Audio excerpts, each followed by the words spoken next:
You ever wonder what America used to do with people that it didn't want to deal with? It didn't help them. It didn't care for them. It locked them away, called it mercy, and kept on moving. Because if you were disabled, poor, neurodivergent, or just too inconvenient, they had a place for you. And it wasn't a hospital. It was a human landfill. From the early 1900s to the 70s, the U.S. ran massive state institutions where thousands of disabled people were dumped. And I do mean dumped. Children, adults, the elderly, locked up like they were criminals, except criminals got trials. If you were autistic, gone. If you had epilepsy, gone.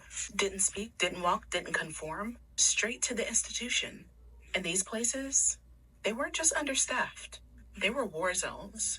No hygiene, no dignity, no rights. Just beds lined up wall to wall. People left to rot in their own waste. And staff who barely showed up unless it was to discipline you. And if you think I'm exaggerating, let's talk about Willowbrook State School, where doctors literally gave children hepatitis on purpose, just because they wanted to study how it spread. They didn't ask for permission. They didn't care about consequences, because to them, disabled children were test subjects, not people. And the government funded it, wrote the checks, called it treatment. And America clapped. This wasn't ancient history. This was just a few decades ago. And the mindset behind it is still alive.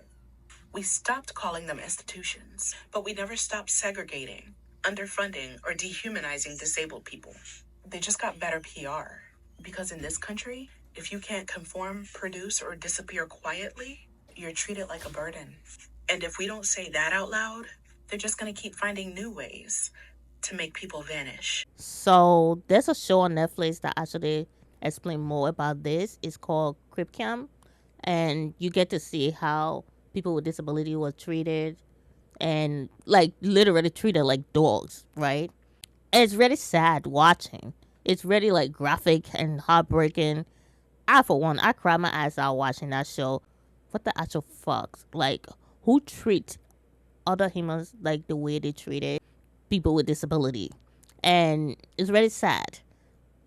But then things like this actually still happening now. Um, we are not being put in institutions. We are actually being put in nursing home at a very young age. We are actually being put in places that we are not actually given permission to be at. But because of poverty, because of lack of family support or other things, we are forced to do things that we don't actually give permission to. We don't actually approve of, you know? And it's really sad.